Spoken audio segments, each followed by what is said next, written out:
วัสดีค่ะวันนี้นะคะเชฟก็จะเอาใจคนที่รักการทานหมูย่างเป็นพิเศษเลยนะคะด้วยการทำเมนูหมูย่างน้ำตกค่ะส่วนผสมนะคะก็ไม่ซับซ้อนนะคะง่ายดายค่ะมาดูกันเลยนะคะว่าส่วนผสมมีอะไรบ้างค่ะส่วนผสมนะคะมีดังนี้ค่ะใบสะระแหน่หรือใบมินนั่นเองนะคะเนื้อหมูสันนอกค่ะผักชีฝรั่งต้นหอมหอมแดงซอยพริกทอดมะนาวพริกป่นน้ำมันหอยน้ำตาลทรายข้าวคั่วและน้ำปลาค่ะอย่างแรกนะคะเราจะมาหั่นผักนะคะเตรียมไว้ก่อนนะคะไม่เอารากนะคะหั่นรากทิ้งได้เลย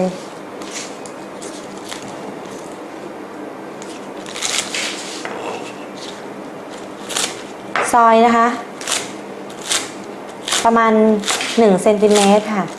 เสร็จแล้วเราก็พักไว้ก่อนนะคะ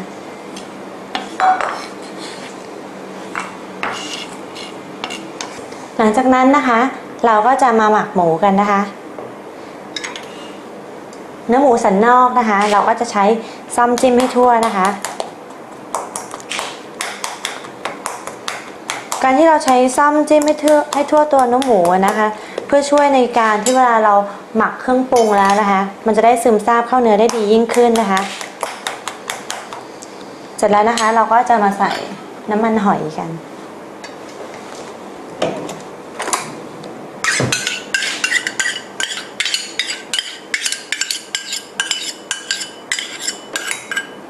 ทาให้ทั่วนะคะแล้วก็กลับอีกด้านหนึ่งทาให้ทั่วเช่นเดียวกันเราจะหมักเนื้อหมูนะคะทิ้งไว้สักครึ่งชั่วโมงนะคะตอนนี้ก็ครบครึ่งชั่วโมงแล้วนะคะเราก็จะมาย่างหมูกันนะคะสำหรับคุณแม่บ้านนะคะอาจจะไม่สะดวกในการที่จะย่างบนเตาถ่านนะคะเพราะฉะนั้นเราก็สามารถย่างบนกระทะเทฟลอนได้นะคะจะเป็นกระทะที่เป็นริ้วๆนะคะสำหรับการย่างเนื้อย่างสเต็กโดยเฉพาะนะคะตอนนี้กระทะค่อนข้างร้อนแล้วนะคะเราก็จะใส่เนื้อหมูลงไปเราจะย่างไม่สุกมากนะคะเพราะว่าเดี๋ยวเราจะต้องมาลวนในหม้ออีกอยู่ดีนะคะเพราะฉะนั้นย่างแค่ด้านนอกเกรียมเล็กน้อยก็พอนะคะตอนนี้นะคะเดี๋ยวเราจะมาดูเนื้อหมูด้านล่างกันสีเริ่มสวยแล้วนะคะประมาณนี้นะคะเราจะย่างไม่สุกมากนะคะพอแค่ด้านนอกมีริ้วสวยแบบนี้ก็พอนะคะประมาณข้างละ3 นาทีอะค่ะและนี่นะคะคือเนื้อหมูที่เราย่างเสร็จแล้วนะคะเราก็จะมาทำการหั่นนะคะ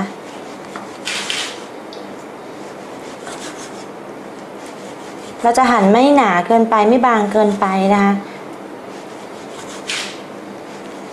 คุณผู้ชมจะสังเกตเห็นนะคะว่าด้านในหมูเนี่ยยังไม่สุกนะคะเพราะว่าเวลาเราไปลวนเนี่ยเขาจะสุกกำลังกินนะคะถ้าเกิดคุณผู้ชมย่างจนสุกเกินไปเนี่ยเนื้อหมูก็จะแข็งนะคะเราต้องการหมูที่นุ่มกำลังทานนะคะหลังจากที่เราหั่นเนื้อหมูเรียบร้อยแล้วนะคะเราก็จะมาทำการลวนหมูในหม้อกันนะคะ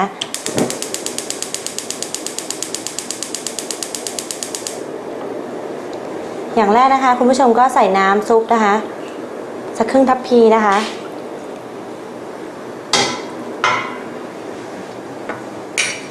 เสร็จแล้วก็ตามด้วยเนื้อหมูลงไป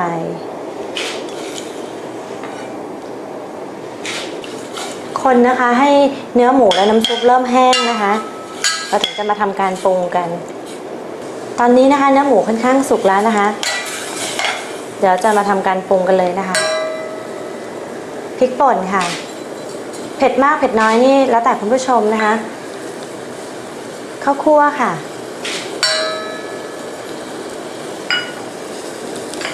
น้ำตาลทรายค่ะน้ำปลาค่ะ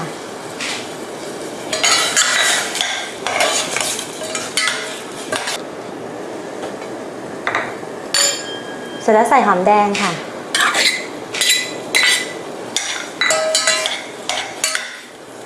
เสร็จแล้วก็ปิดไฟได้เลยนะคะแค่นี้เองนะคะทำง่ายมากๆเลยนะแค่คุณผู้ชมนะคะจดจำสูตรให้ได้นะคะหรือถ้าเกิดจำไม่หมดนะคะก็สามารถคลิกไปดูได้ที่เว็บไซต์นะคะ www.foodtravel.tv นะคะ นอกจากเมนูหมูย่างน้ำตกนะคะลาบหมูลาบต่างๆนะคะหรือส้มตำนะคะก็มีเช่นเดียวกันนะคะเสร็จแล้วเราก็จะใส่มะนาวนะคะ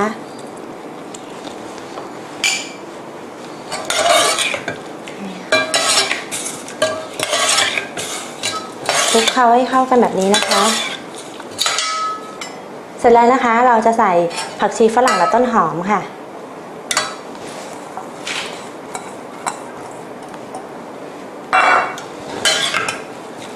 กันนะคะ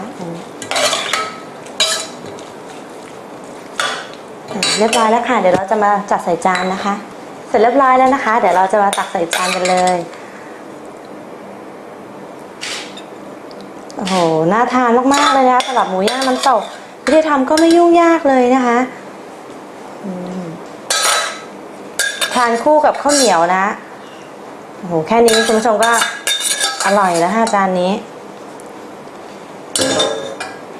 เสร็จแล้วนะคะเราก็ตกแต่งจานนะคะด้วยกระหล่ำนะคะถั่วฝักยาวค่ะตามด้วยสะระแหน่นะคะโรยหน้านิดนึง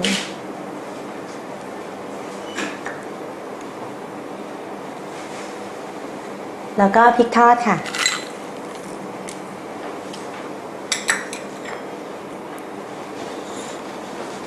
เสร็จเรียบร้อยแล้วค่ะหมูย่างน้ำตกนะคะอย่าลืมนะคะลองทำดูไม่ยากเลยนะคะวันนี้ลาไปก่อนสวัสดีค่ะ